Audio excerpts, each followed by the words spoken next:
Praise the Lord, purihin ang ating Panginoon. Salamat sa kanyang dakilang biyaya, dakilang katapatan sa ating mga buhay. Purihin ating Panginoon. Magsiyukong po tayo at manalangin. Dakilan namin Diyos, sa mga sandaling ito kami ay naglalagak ng tiwala sa iyo. Nais namin na Diyos sa mga sandaling ito na ikaw ang siyang gumawa, ikaw ang siyang mangusap, ikaw ang kumilos sa aming kalagitnaan. Kaya Lord, sa kabila man ng current na sitwasyon ngayon, may kalungkutan, kalumbayan dahil sa pagpanaw ng isa sa mga pilar ng Iglesia, O Diyos, aming pinamahal na kapatid Brother Hill. Ikaw, O Diyos, nagpahintulot. Ikaw, ng iyong dakilang salamatan ka, luwalhatiin ka sa lahat ng mga bagay na ito na pinahintulot mo sa aming mga buhay.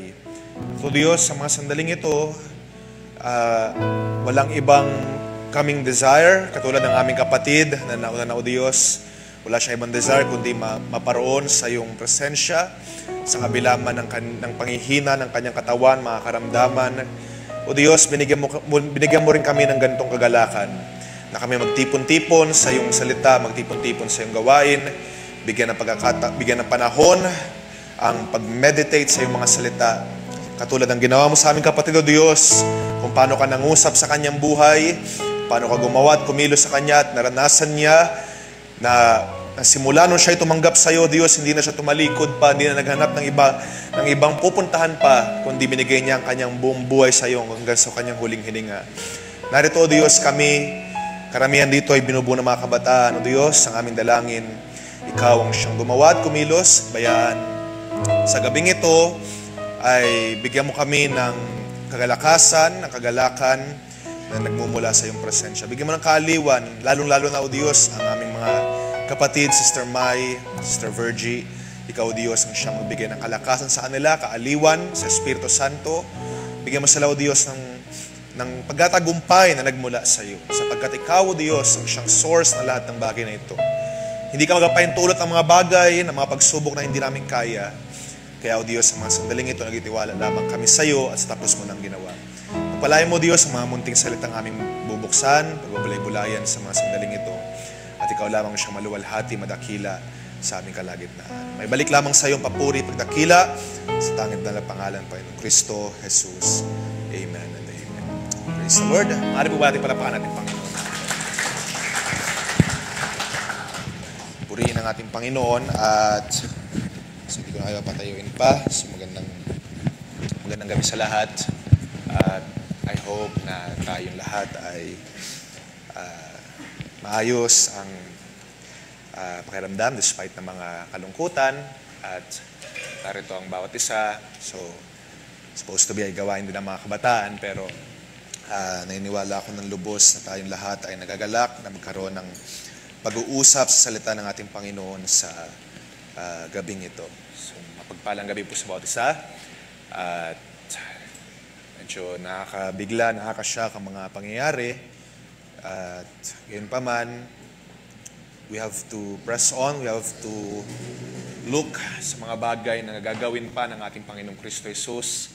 Hindi lang naman sa ating kapatid. I know for sure ang kanyang karera sa lupang ito ay tapos na. Nagtagumpay na ang ating kapatid sa biyaya ng ating Panginoon. At sa Diyos mauuwi ang papuri at pagdakila sa mga sandaling ito. Bayaan na tayo rin naman na mga, katulad ng sabi ng awit, we who remain ay manatiling tapat, manatiling faithful, kung paano ang pinakita ng ating kapatid, Brother Hill, ay so do we, mga kabataan. Bawat isa sa atin. Okay? Tayo manatiling tapat sapagkat ang ating Panginoon ay malapit na bumalik. Purihin ang ating Panginoon. So, unting mga pangusap lang na salita ng Diyos na nais kong puntahan. Pero ngayon na nasa panahon tayo ng, sabihin natin pagluluksa, pagkalungkot, hindi naman natin yan i-deny dahil alam ko para sa lahat, iba-iba man ng karanasan patungkol sa ating kapatid Brother Hill, perhaps sila ay especially sa ating mga kapatid, Sister Mai, Nanay Virgie, sila tinuturing na isang beloved husband, mahal sa buhay, at karamihan dito ay mga kapatiran, perhaps in some way or another ay na-touch sa buhay ng ating kapatid. At for me, especially ng mga latter part na ng buhay ng ating kapatid Brother Hill, siya ay maaalala na isang Kristiyano na kahit ng kanyang katawan ay nakikita naman natin, di ba, mahina na, yung karamdaman ay tila ba parang gumugupo sa kanya. Pero he will be remembered as someone na kahit nasa ganong karamdaman, kahit nasa napakahirap ng kanyang kalagayan, siya ay natili na naglilingkod sa ating Panginoon. Nakita natin ang kanyang kalagayan at kung tayo man ay nasa sapatos ng ating kapatid, I know for sure mahirap, mas pipiliin natin magpahinga, magpalakas sa tahanan. Total, may mga live streams naman, di ba? May mga pagkakataon naman to stay at home. Pero our brother, alam ko sa bunga ng kagalakan sa kanyang puso ay he decided na pumarito, manatili sa gawain kahit na nahihirapan na siya sa kanyang katawan. Because ganun ang kagalakan niya na tinanggap mula sa ating Panginoon. At doon siya maalala, doon siya mareremember. Isang kapatid, isang mahal sa buhay na ang kanyang paglilingkod sa ating Panginoon ay ganun na lamang hanggang sa kanyang huling hininga. So salamat sa biyaya natin Panginoon at sa gabing ito ay ayoko masyadong magpakatagal, magpakalaon. At gusto kong magpunta tayo sa isang familiar na mga talata o sa mga familiar na mga talata sa Matthew chapter 25. Meron lang akong gustong ipakita sa inyo mga kapatid, sa bawat isa na nandito. Meron po bang bisita? So, okay, so kung sa bawat isa ay nakikinig man kung meron mang bisita or kung meron mang first time makarinig na salita ng ating Diyos, ay pwede niya po akong samahan sa Matthew chapter 25 sa verse. Hindi natin mabasahin ito lahat. Kung familiar kayo sa verse 14 hanggang verse 30, dinaanan dito yung parable ni Jesus Christ na perhaps sa atin na mga matagal na sa paglilingkod sa Diyos ay alam na natin. Di ba? Yung parable ng talents. Parable na ang Diyos or ang ating Panginoong Kristo Jesus ay nagtipo siya na ganito ang may kaharian sa langit. Isang master na aalis siya, nagbigay siya ng talents, sa isang servant, meron siyang pinagbigyan ng 5, sa isa ay may 2, at sa isa merong 1. At nung pag-alis ng master, alam natin yung ginawa nung first servant na binigyan ng 5, pinatubo niya ito, naging 10. Yung binigyan ng 2, pinatubo niya, naging 4. At yung isa ay tinanim niya sa lupa. At tinago niya for reasons na binanggit niya dito sa Matthew chapter 25. No? At nung pagbalik nung master, ay isa-isa niyang tinawag kanyang mga servants. Sabi nung first servant sa verse 20, itong 5 talents na binigay mo sa akin, pinatubo ko pa at ginawa ko pang, dagdag pa ako ng 5 talents. Okay? At ang sabi ng master sa kanya, so I want us to read verse 21 na lang. So his Lord said unto him, okay, babasahin ko sa ESV. His master said to him, well done, good and faithful servant. You have been faithful over a little, and I will set you over much. Enter into the joy of your master. At ganoon ang ginawa niya rin sa 2 talents. Nung sabi nung servant na binigyan ng 2 talents, Master, itong 2 talents na binigay mo sa akin ay naging 4 or pinatubo ko pa ng 2. And then, it's the same thing na sinabi ng Master, you have been faithful over little, I will set you over much.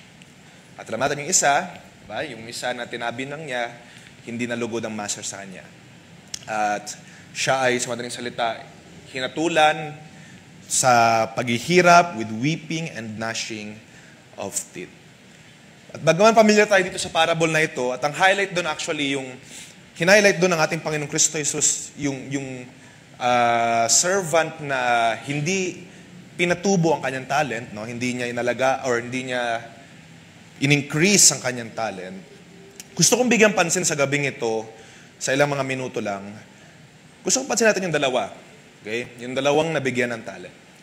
So, yung dalawa doon, pinatubo nila, lumago yung talent na meron sila.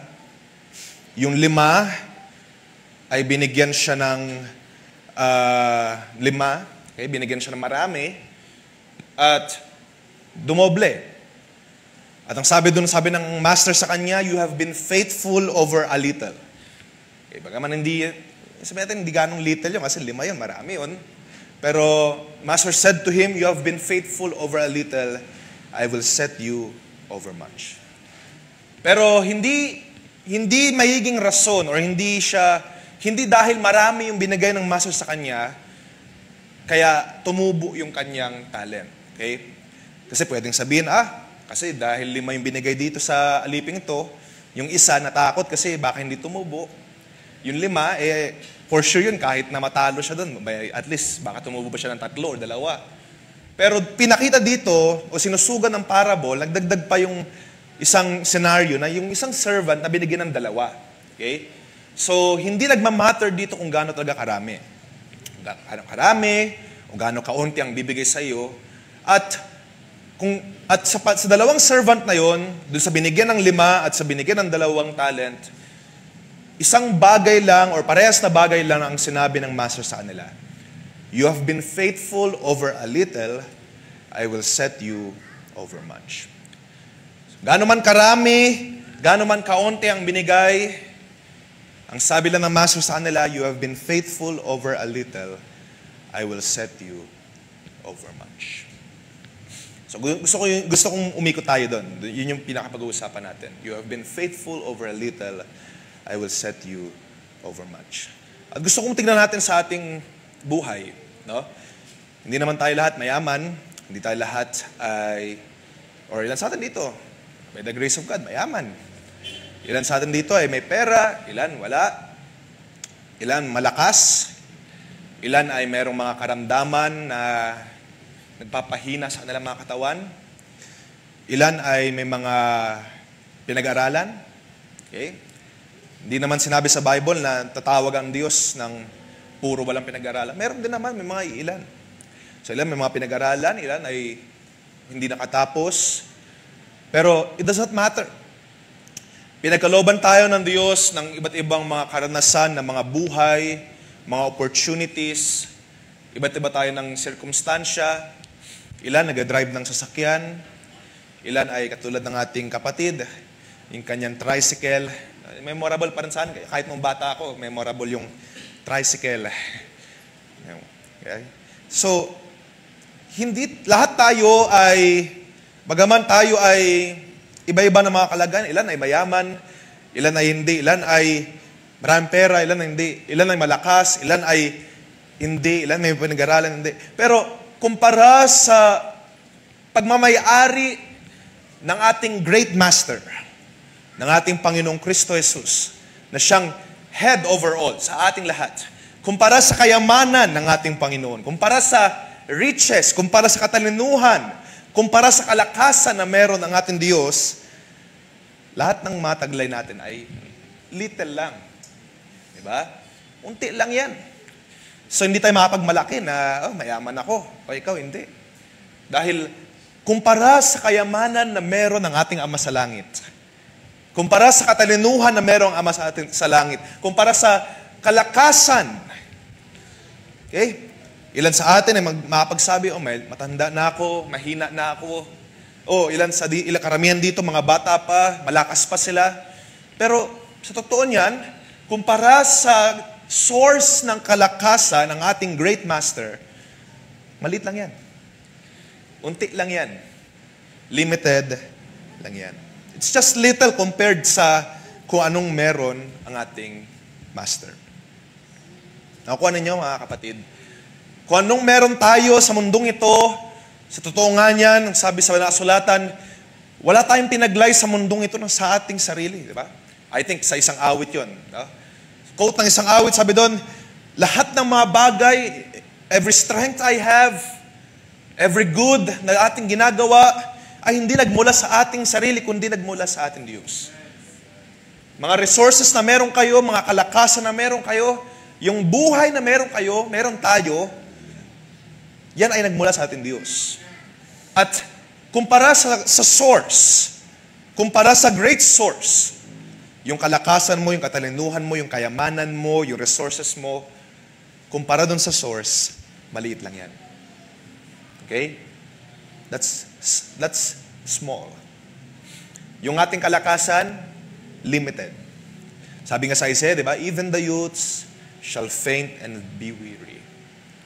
So, tayong lahat napapagod, tayong lahat ay nangihina, at if God be willing, darating yung point na ang ating mga katawan ay talagang magi-give up.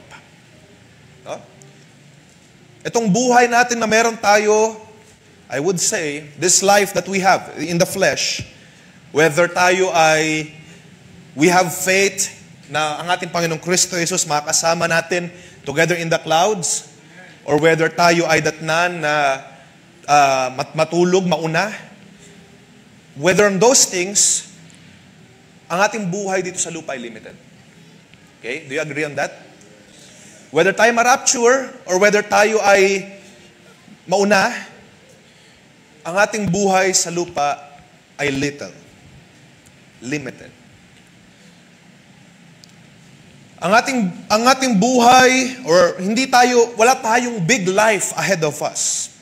Kung titignan natin sa perspective na bilang isang Kristiyano, bilang isang agila, it's just a short life to live. Kumpara sa source ng buhay, na siya, sabi doon sa banal na sulatan, siya ang Alpha, siya ang Omega, ang pasimula at ang katapusan. Kumpara doon, yung ating buhay ay saglit lang. Alam nyo, kapag nagbabasa ako ng ilang mga science na theories, hindi naman masama manood o magbasa niyan, yung buhay ng tao, according sa mga theories kasi, yung Earth ay billions of years ago ay nag-exist na. At, bagaman, whether we believe it or not, of course, personally, we believe it. We believe yung banal na kasulatan. We believe how God created the heavens and the earth. Pero, nakakatuwa lang makita, dun sa mga theory sa science, naniniwala sila na billions of years ago na nalikha yung earth. At kung paano doon sa billions of lifespan, or sa napakatagal na nalikha ang mundo, according sa science, yung buhay ng tao ay napakasaglit lang. According sa theory sa science, nag-exist daw ang tao just hundreds of years ago. Kumpara mo sa bilyon ng buhay ng Earth, sa science, kumpara mo sa bilyon ng buhay ng Earth, yung buhay ng tao, or yung nag-exist yung tao, kasi niniwala sila sa evolution, etc. Kung kumpara daw nila doon sa buhay ng tao, napakasaglit lang. Merong isang video na pinanood, parang every 1 second, 1 billion years yung lumilipas. So pinakita niya kung paano daw yung Earth ay nag-transform. For 1 second, 1 billion year yung lumilipas. So mahabang video siya, pinanood.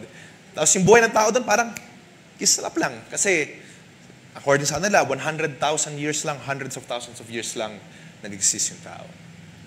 Pero of course, we believe ang banal na kasulatan, we believe what God has to say. Pero hindi may tago ang reality. Yung buhay ng tao ay saglit lang. Yung buhay ng tao ay hindi siya big life. At kung tayo ay mga Kristiyano, hindi naman sa pagiging pessimistic, hindi naman sa pagiging downer, or hindi naman sa pagiging malungkot, pero nakikita natin na ang buhay na ito ay hindi grand, hindi malaki, hindi ito mahaba. Okay? As a matter of fact, gusto kong samahan niyo ako na basahin yung Psalms 103. Okay. So, unti lang to ng mga verses, mga kapatid. Sabi doon Psalms 103 verse 15, sabi doon, as for man, his days are like grass. He flourishes like a flower of the field. For the wind passes over it, and it is gone, and its place knows it no more. Another account sa Psalms, familiar tayo doon, madalas binabanggit na ni Pastor Franco, di ba? Yung buhay ng tao, 70 years, pero kung umabot pa ng 80, ay pag-apala na yan mula sa Diyos, pero punong-puno ito ng paghihirap. At according dito sa isang awit ni David sa Psalms, ang buhay ng tao ay parang damo lang. Nandyan, tutubo yan, at mag-expire, mawawala. He flourishes like a flower, at kapag dumating yung hangin,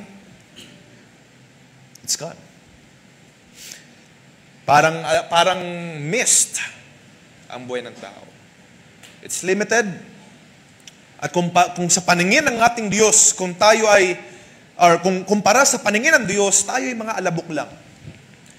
Tayo ay mga alikabok lang kumpara sa paningin ng ating Panginoon. At yung ating buhay, it's like grass, limited, matatapos. Pagka dumating yung hangin, dumating yung pagsubok, dumating yung end ng ating takbo, ng ating karera, tapos na. Diba? So, kaya mga tao, hindi lang naman tayo mga Kristiyanong aware sa bagay na ito na limited ang buhay ng tao. Kaya even yung mga nasa sanlibutan, meron silang revolution, meron silang movement na tinatawag. Mas familiar siguro mga mas bata, pero meron silang movement na tinatawag na you only live once. Diba? YOLO na tinatawag nila. Aware sila na maikli lang ang buhay ng tao. Aware sila na limited lang ang buhay ng tao. Limited ang resources, limited ang kalakasan. Kaya habang buhay pa sila, gagawin na nilang kanilang gusto. They will do whatever they want. Yung gagawin nila na dahil nga limited ang buhay ng tao, kung anong mga naisipan nila, kung anong mga gusto nilang gawin, wala makakapigil sa kanila. Gagawin nila ang kanilang sariling gusto. Pero kahit na gawin nila ang kanilang sariling gusto, dahil nga limited lang ang oras, limited lang ang kalakasan. No? May mga ilan nagtatry mag ski diving or tawag dito, yung skydiving. Nagtatry sila maggawin ng ganon. Kung gusto niyo try, gawin niyo. Pero yung mga taong ito, they try skydiving, ilan ay talaga nai-injured, namamatay. Even with that, na kanilang mindset, kanilang idea na you only live once, gawin na lang kanilang sariling gusto. Hindi pa rin mabagong katotohanan na meron tayong limited time, limited resources, limited strength. Kumpara sa nagmamayari ng oras, nagmamayari ng kalakasan, ng lahat-lahat. Lahat tayo ay meron lamang limited strength. At pagkatapos niyan, wala na. Pagkatapos na gawin mo ang iyong mga gusto, pagkatapos na ikaw ay, sabi nga sa Ecclesiastes, di ba? Ang encouragement din doon ng preacher, gawin mo ang iyong gusto kabataan, magpakasaya ka, Ecclesiastes 11, di ba? Magpakasaya ka, gawin mo ang iyong gusto. Pero sa chapter 12, sabi doon, bago matapos yung chapter 11, sabi doon, pero alalahanin mo na sa dulo, kakaharapin mo yung great judge at lahat ng mga ginawa mo ay pagsusulit mo dun sa hukom. Kaya nga sabi doon sa chapter 12, kaya sa iyong kabataan pa lang, alalahanin mo na ang iyong manlilikha. Okay? So yung mga tao ay ginagawa na lang kanilang mga sariling gusto. You could do that, you could do this. Pero limited lang yan. Kahit na magawa nilang kanilang mga gusto, limited lang ang oras, limited lang ang kalakasan, limited lang ang ating katawan, matapos yan. At kapag natapos na ang iyong buhay sa lupang ito, tapos na. Wala na. Pero, ang sabi doon, kung patuloy natin basahin, sa Psalms 103, kung ang buhay ng tao ay like grass, kapag dumating ang hangin ay tapos na. Pero ang sabi doon sa verse 17, but the steadfast love of the Lord is from everlasting to everlasting. Ang pag-ibig ng Diyos ay from everlasting to everlasting on those who fear Him. And His righteousness to children's children, to those who keep His covenant and remember to do His commandments. Ang pag-ibig ng Diyos, ang kanyang steadfast love, para sa bawat isa ay hindi natatapos. Ang righteousness ng Diyos ay hindi nagwawakas. Okay? Isang memorable na awitin ni Kuya Hilage. Inaawit niya yung dakilang katapatan, di ba? Inaawit niya sa song offering niya. At I know for sure, naranasan niya sa kanyang buhay, testimony niya kung gaano kadakila ang katapatan ng Diyos, dahil yun din ang nakasulat sa banal na kasulatan, from end to end, from everlasting to everlasting, ang pag-ibig ng Diyos, ang katapatan ng Diyos, ang kanyang kabanalan, ang righteousness ng Diyos, ito hindi natatapos. Okay? Ang kanyang pag-ibig, it endures forever. Kaya instead na gawin mo ang iyong sariling gusto, instead na mag-focus ka sa mga bagay na temporary, instead na you only live once ka, at gawin mo ang iyong sariling gusto, ano ang na-recommend na gawin ni David dito? Kung ang buhay ng tao is as wind, at mawawala, mauubos, pero naalala niya ang pag-ibig ng Diyos hindi nauubos. Kung ang buhay ng tao ay limited, naalala niya ang salita ng Diyos. Pinag-usapan natin last Sunday, di ba? Ang salita ng Diyos ay hindi napapanis, nasisira. It remains powerful. Last Wednesday, pinag-usapan natin, di ba? It remains powerful. So what did David said sa kanyang awit? Dahil ito ang reality. The steadfast love of the Lord is from everlasting to everlasting. What did David say? Verse 20, bless the Lord. Bless the Lord. Bless the Lord, all you His angels. Bless the Lord, all His hosts, His ministers. Bless the Lord, all His works. Bless the Lord, O my soul. Instead na mag-focus tayo sa mga bagay na temporary at gawin natin yung mga bagay na limited, why not see itong biyaya, itong pag-ibig ng Diyos na hindi nauubos? At kapag nanatili ka dyan, ikaw, masama ka na from everlasting to everlasting, you will live in that love of Jesus Christ. So what will you do? Bless the Lord. Bless the Lord, O my soul. Bless the Lord, O my soul. Kahit na meron tayong limited time or limited strength, darating yung panahon kung tutulutin ng Diyos, even itong mga kabataan na nandito ngayon ay tatanda din. Mapapagod din, manghihina din. Darating yung panahon na yung mga tuhod ay hindi na kasing lakas na ngayon. Yung mga pandinig, yung mga paningin. Darating yung panahon na tayo itatanda kung tulutin ng ating Panginoon. With that little time, with that little strength, ano ang gagawin natin sa mga bagay na yan na meron tayo? Kung meron lamang tayong 2 talents, kung meron lamang tayong a life to live, na maliit lang, ano ang gagawin natin sa bagay na ito? Sa bawat isa. Ang ating kapatid na nagtagumpay na, sabihan natin Panginoon, He gave His life. At kung sa kanyang buhay man ay sa dulong parte ng kanyang buhay, nahirapan siya sa kanyang katawan, Brother Hill gave it all for the glory of God. He attended church services. Nagpupuri sa Diyos. At I know if yung kanyang puso lang ay talagang makakasigaw, ibibigay niya ang papuri at pasalamat sa Diyos. But, nakita naman natin siya nung siya nasa kanyakasan pa, di ba? He gave it all, worshiping God, glorifying God. E tayo naman nabubuhay. Dahil tapos na ang karera ng ating kapatid. So ako'y mangangaral na lamang sa atin ng mga nabubuhay. Ano ang dapat natin gawin? Ano ang gagawin natin? At hindi ba dapat makita natin na dahil limited lang ang ating mga oras, limited lang ang ating mga sandali, ang ating kalakasan, ang ating katawan, bagaman ngayon sinasabi mo malakas ka, kaya mong gawin lahat, kaya mong magpuyat, kaya mong magising na mahaba, hindi ba dapat makita natin na ang ating mga araw ay tinakda ng Diyos? Whether tayo ay kasama niya, kukunin up, be caught up in the clouds, or whether tayo mauuna, ang ating mga araw ay tinakda na sa isipan na ng ating Diyos. So what should we do, mga kapatid? Ano ang dapat nating gawin? At after after na ang ating karera ay matapos, after this life is done, hindi ba maganda na marinig natin yung katulad ng sinabi ng Master sa kanyang alagad? Well done, good and faithful servant.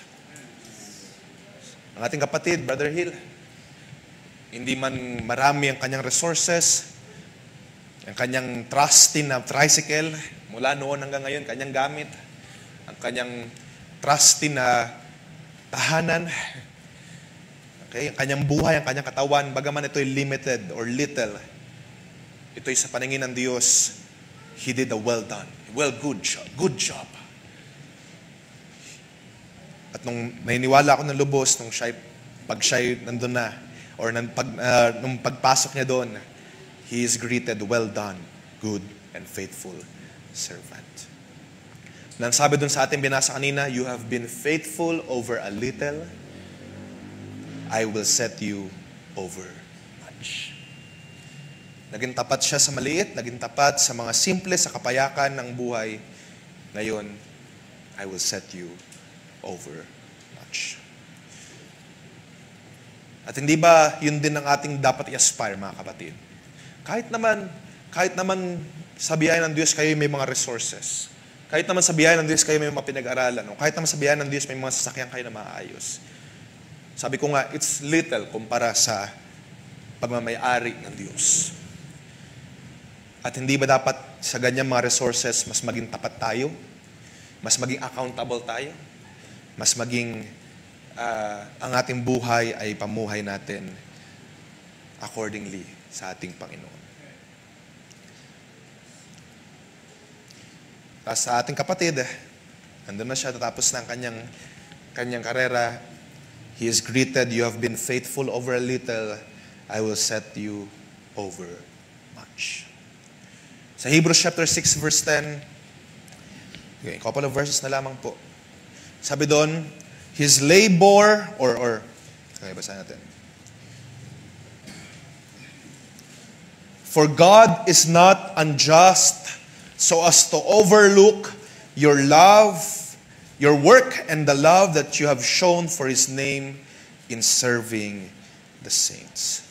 Yung ating may bibigay for the glory of God, yung ating ipinaglilingkod sa Diyos, hindi yan ibabaliwala ng Diyos. He will not overlook it. Yung mga pag-sumikap mo, whether ikaw ay kita ng lahat, or whether ikaw ay hindi nakikita, yung mga panalangin mo, yung mga pag-sumikap mo, yung mga struggles mo, hindi ang Diyos liko para kalimutan o para lagpasan lahat ng iyong mga gawa according to His name. Yung mga paglilingkod mo sa ministry, yung pagsusumikap mo, yung pagsumikap ng ating kapatid na kahit ng kanyang tricycle ay nakakapamili sila kasama ni Kuya Joey ng mga ingredients sa Jabez, diba? Yung mga ganong pagsusumikap, it will not be forgotten. Kahit na dumating yung panahon, kung magluluwad pang pagbalik ng Panginoon, kahit halimbawa, dumating yung panahon, may mga bago na nakasign sa kusina, may mga sasakyan na yung mga nakasign sa kusina, may mga maayos na sa transportation, pero yung mga pagsumikap na yan, yung humble beginnings na madaling araw, aalis para lang bumili ng mga ingredients, those work sa paningin ng Diyos ay hindi makakalimutan. Hindi yun makakalpas sa paningin ng Diyos. Okay? Yung mga ganong mga magawa, yung mga ganong mga works, naging tapat siya sa mga maliliit na bagay. He has been faithful over little things. Katulad ng ating binasa sa Matthew, ang sabihin doon ng Diyos, you have been faithful over little, therefore, I will set you over much. Alam nyo, sa Matthew chapter 25, kung pabasahin nyo pa onwards, yung chapter 31, after nung parable na yon, Jesus spoke about the final judgment. Na kung paano sa kaliwa, ay nandoon yung mga gumawa ng kabutihan, paano sa kanan ay yung mga gumawa ng kasamaan. At nagtataka yung iba doon. Sabi kasi ni Jesus, sabi doon, sasabihin ng hukom sa kanila, dahil pinainom nyo ako, dahil pinakain nyo ako, kayo ngayon ay maliligtas. Pero sabi ng mga tao, hindi kailangan namin pinainom, kailangan namin pinakain. Sabi doon, to summarize na lang, sabi doon nung hukom, ang ginawa ninyo sa mga kapatid, ginawa nyo rin sa akin. At it's the same thing. Mga ginawa natin kabutihan sa mga kapatid, ginawa natin sa Diyos. So, every little things na ginawa natin na kabutihan, you're doing it to the Lord. Kaya ang sabi doon sa dulo, okay, so sabi doon basahin natin yung dulo. Matthew chapter 25. Sabi doon, sa verse 46, itong mga nasa kabilang side na gumawa ng katapalasanan sa harapan nating Panginoon, sabi doon, and these will go away into eternal, okay, babasahin ko yung New King James. And these will go away into everlasting punishment, but the righteous into eternal life. Yan yung pinangako ng ating Diyos doon sa mga gagawa ng kabutihan, sa mga righteous people. At sa mga naglingkod sa Diyos ang tapat, naging faithful over little. Ibibigyan siya ngayon ng much greater gift. Isang buhay na walang hanggan. Isang buhay na wala ng paghihirap, wala ng hapis, wala ng pagod, wala ng diabetes, wala ng kung ano pa man nagpapahirap. So right now, with a thankful heart, bagaman with a sorrowful, pero thankful na puso, we give thanks to the Lord. Nagpasalamat tayo sa ating Panginoon dahil ang ating kapatid ay nagtagumpay na at wala nang paghihirap, wala nang kalungkutan, wala nang hapis, wala nang struggle sa katawan. Tayo, we have to live pa rin day by day at wag ginawa sana nating madaliin because God has a plan pa rin sa atin. At huwag tayo mag-alala dahil katulad ng ating binasa kanina, His steadfast love is from everlasting to everlasting. Kasama natin ang ating Panginoon. Ang kanyang pag-ibig ay hindi mababago, ang kanyang katapatan ay magpasawalang hanggan.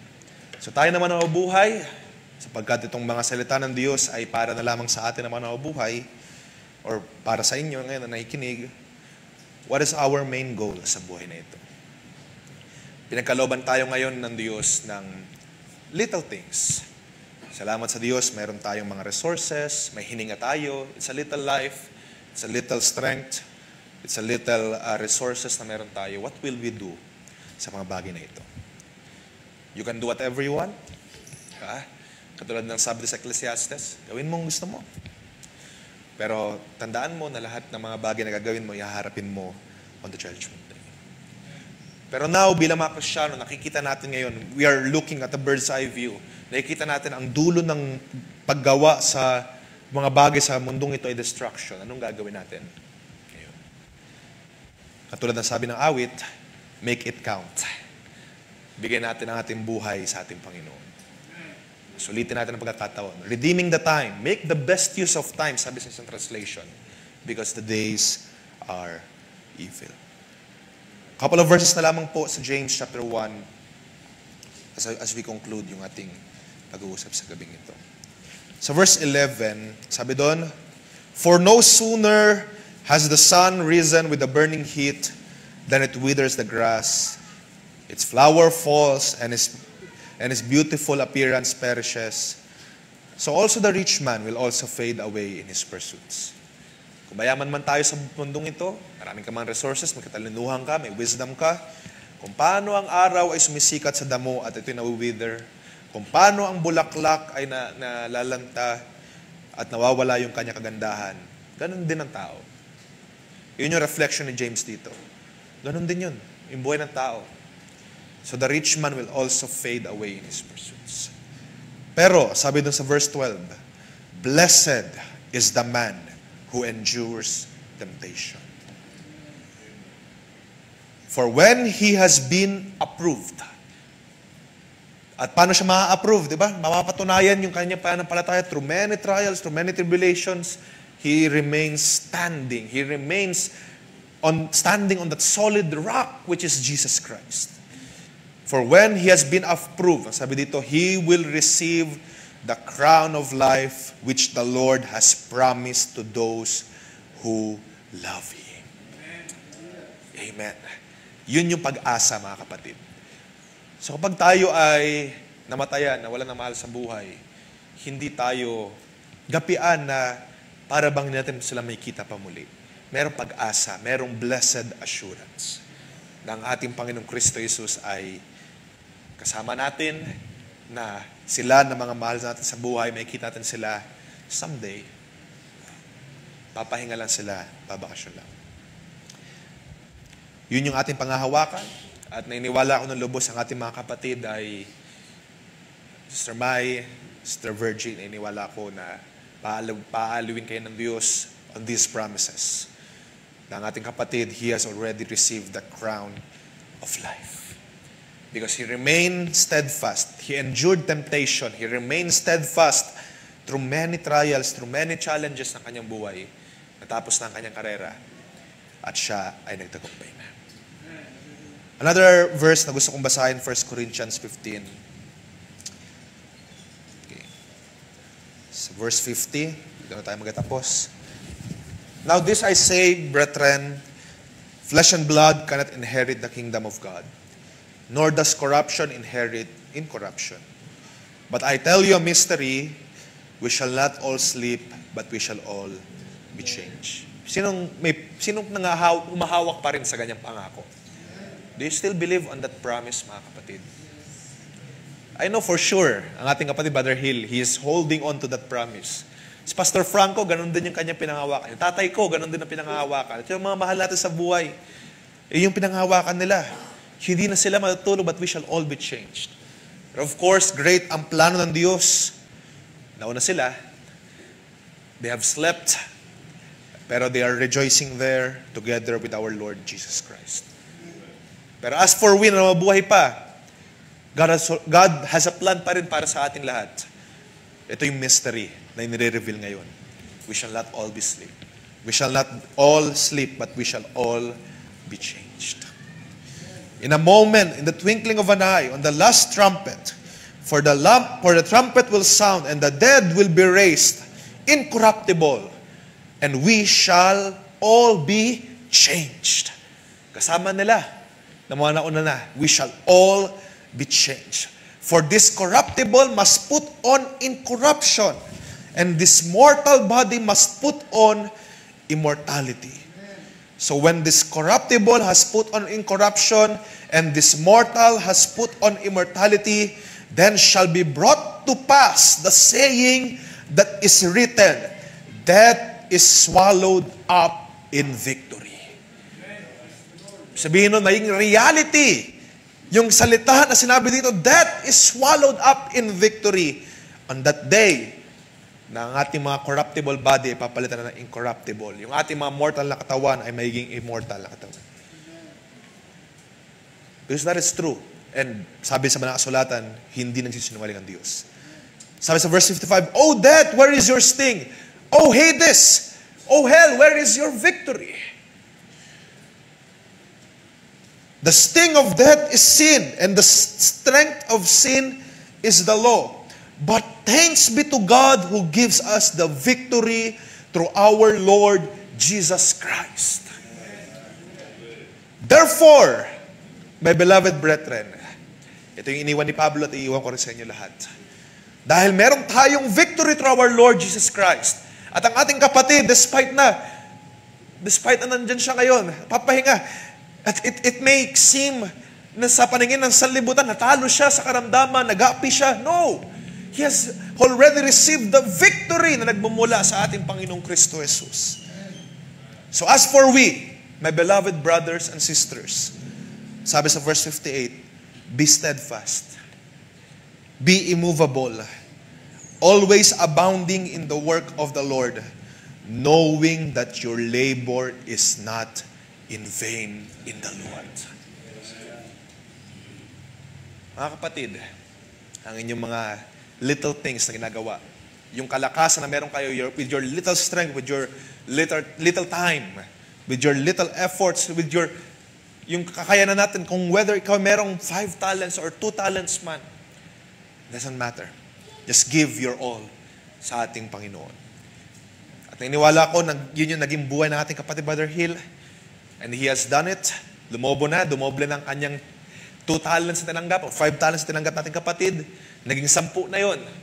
And it's time, katulad ng sabi dun sa Master, sa Matthew chapter 25, it's time to enter into the joy of the Master. You have done, well done, my good and faithful servant. So yung mga talents na meron tayo, whether 2 talent or 5 talent, anong gagawin natin dito? Kahit na 1 talent yung tinanggap mo, huwag mo lang gayahin itong nagtanim, natakot. Ayaw niyang ipagamit ang kanyang talent sa Diyos. Kahit 1 talent yan, kahit napakaliit na resources mo, kahit napaka-limited ng kalakasan mo, kahit na napaka-limited ng buhay mo na ngayon, kahit na napaka-limited ng education mo, ng trabaho mo, anong gagawin mo? Anong gagawin natin sa bagay na yan? Tayaan na masumpungan tayo lahat na kung paano sinabi ng Master ay masabi rin sa bawat isa sa atin, you have been faithful over little. Behold, I will set you over much. Pagpalain tayo ng ating Panginoon, mga kapatid, at naniniwala ko ng lubos na sa gabing ito ay ang mga salitang ito na ating nabasa ay nagbigay ng comfort, ng aliw sa bawat isa as we go on abang na tayo nandito with a sorrowful heart, nalulungkot, nalulumbay, inaalala ang ating kapatid, pero naniniwala ko ng lubos, tayo ay pinagalak natin Panginoon sapagkat, sabi sa mga sulatan, my flesh and my heart may fail, but God is the strength of my heart. Tayo mo ko sandali at manalangin. Dakila namin Diyos, kapasalamat kami sa mga munting salita na inihanda mo sa gabing ito. Ikaw magpala sa bawat isa. Ikaw mag-bless, Lord, sa mga salitang ito, magamit na kagalakan, instrumento, pag-asa, upang kami magpatuloy pa sa paglilingkod sa iyo. Father God, bigyan mo kami ng isang kagalakan to serve our life. Katulad ng aming mga kapatid na nauna na, O Diyos, living their lives, katulad ng sabi sa mga kasulatan, loving you with all their heart, with all their soul, with all their strength, with all their might. Kahit na sa dumating ang panahon ng kahinaan ng katawan, dumating man ang mga ailments, sa mga diseases, Lord, hindi sila napigil. They're giving their lives sa iyo. They're raising up their hands, lifting up their voices. Bigyan mo kami, O Diyos, ng ganito ring pag-ibig, ganito ring kagalakan, to give our lives sa iyo, Diyos. Ibigay ang aming buong buhay, ang aming buong sarili, to serve you, to serve the ministry, to serve your glory. Father God, bigyan mo kami ng ganitong pag-ibig, ganitong kagalakan. We are thankful sa buhay namin kapatid, Brother Hill, na binigyan mo siya, O Diyos, ng kagalakan na pag-ibig sa iyong ministry. Na sa kanya mga bagay na tinanggap, mga talents na tinanggap, sa kanya mga resources na meron siya, pinagamit niya ito sa iyo, Diyos, from his life, even ang kanyang buong sambahayan, even ang kanyang tricycle, lahat na meron siya, O Diyos, pinagamit niya sa iyong kaluwalhatian. At narito, O Diyos, nainiwala ko na siya salubungin dun sa langit na nagsasabing, you have been faithful over little, behold, I will set you over much. For He has done a good job sa kanyang buhay sa lupa. At narito kami, we who remain, bigyan mo kami, O Diyos, ng ganito ring goal, ganito ring desire. Lord, nagpasalamat kami that some of us here, all of us here, ay binigyan mo ng mga resources. Binigyan mo, O Diyos, ng kalakasan. Binigyan mo, O Diyos, ng katawan na maayos. Binigyan mo, O Diyos, ng mga katawan na walang karamdaman. O ilan dito, O Diyos, perhaps nag-struggle sa mga karamdaman, nag-struggle sa edad, sa mga limited na strength, time. Pero Father God, gaano mang karami o kaunti ang aming tinanggap, bayaan ito ay may bigay namin ng buo sa iyo. Katulad ng sa parable mo, Diyos, na isang babae na meron na lamang siyang kaunting barya, hindi ito naging hadlang upang ibigay niya lahat sa iyong gawain, sa iyo, O Diyos. Bayaan sa mga sandaling ito, turuan mo kami, O Diyos, kami man ay kabataan na maraming mga kalakasan, kami man, O Diyos, ay may edad, kami man ay may resources, kami man ay walang resources sa lahat sa mundong ito, Lord, hindi mo naman kami pinagkulang, hindi mo kami pinabayaan. Kaya sa mga sandaling ito, tulungan mo kami, ibigay ang aming buong buhay sa iyo. Katulad ng aming kapatid, katulad ng mga nauna na, O Diyos, aming mahal na Pastor Franco, ang aming mga kapatid, O Diyos, na nauna, nagpapahinga na, nag-enjoy na sa iyong kaluwalhatian. Father God, give us that same joy, same love sa iyong gawain. Same concern, same care. Kaya O Diyos, na magamit ang buhay namin, kapatid Brother Hill, as a testimony na hindi hadlang ang karamdaman upang ipaglingkod ang buhay sa iyo. Pagpalay mong bawat isa, O Diyos, na nandito. Ikaw lamang siyang maluwalhati, madakila. Again, Lord, we are praying for comfort sa mga nangungulila, sa mga kapatid namin, O Diyos, na may in deep sorrow right now. Sister Mai, palakasin mo siya, O Diyos. Bigyan mo siya ng comfort with your word. Bigyan mo siya, O Diyos, ng spirito, ng kaaliwan, upang kanya rin mapagtagumpayan ng mga kalungkutan, ng mga uncertainty sa inaharap. Father God, walang mahirap sa iyo, walang imposible sa iyo. Same goes, Lord, sa aming Nanay Virgie. Lord Jesus, Ikaw, Diyos, ang siya patuloy mag-bless sa kanilang mga buhay. Father God, you know it's hard na ang lalaki sa kanilang tahanan, Lord, ay kunin mo na. Pero Lord, naniniwala kami na lubos, hindi mo sila pababayaan. Hindi mo sila iiwan, Lord. Kaya we are praying right now, in Jesus Christ's name, patuloy mong palakasin ang aming mga kapatid. Bigyan mo sila, O Diyos, ng kaaliwan sa bawat araw. At Lord, ang aking dalangin din sa bawat isa, bigyan mo ng pag-ibig, ng one care, one concern for one with another. I-equip mo, Diyos, ng pag-ibig ang bawat isa, mga kabataan man, mga may edad. Bigyan mo, Diyos, ng same concern para sa bawat isa. Pasaganahin mo ang pag-ibig upang maramdaman namin, upang maramdaman ng bawat isa na hindi kami nag-iisa sa karerang ito. Kami ay sama-sama as we go on to perfection na nilatag mo sa bawat isa. Pagpalain mo lahat, O Diyos, at maya may balik lamang sa iyong papuri, pagdakila pa salamat sa tayong pangalan ng Kristo Jesus.